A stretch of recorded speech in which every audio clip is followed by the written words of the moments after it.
Shedeur Sanders NFL Draft slide blamed in part on Deion's influence. Is Coach Prime to blame? Shedeur Sanders, once considered a likely day one selection in the 2025 NFL Draft, ended up waiting far longer than expected to hear his name called.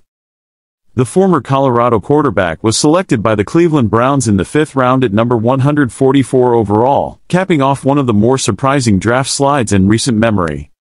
According to a report from USA Today Sports, multiple NFL executives believe a combination of factors led to Sanders' drop, but one issue was raised repeatedly: the influence of his father and college coach, Deion Sanders.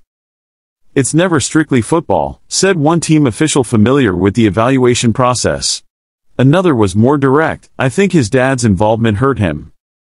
Talent questions and off-field approach factored into fall. Though Deion Sanders' role as head coach at Colorado gave him a front-row seat to Shedeur's development, several team personnel believed his high-profile presence created complications during the scouting process. One executive put it plainly: "I think he had some bad advice from his father." Not everyone agreed that Deion was the primary issue. A top NFC executive insisted the evaluation came down to more conventional concerns. It was talent-based. There were other factors, but you can't chalk it all up to that. Among the red flags raised by teams were Sanders' on-field tendencies.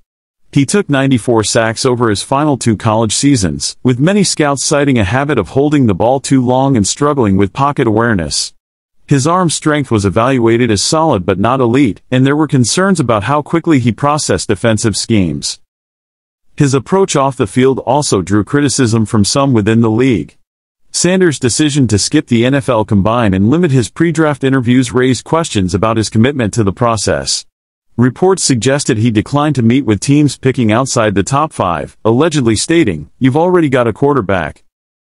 In addition, some executives were uneasy about his focus on personal branding, highlighted by his signature jewelry, social media presence, and reluctance to engage with teams in traditional ways. One scout summarized the concern: "It's not about being a brand. It's about being a teammate and earning a job." Despite the concerns, not all feedback was negative. An AFC team executive told USA Today that Sanders was ranked as their second-best quarterback in the draft behind Cam Ward. However, they admitted they hadn't scouted him heavily, expecting another team to take him early.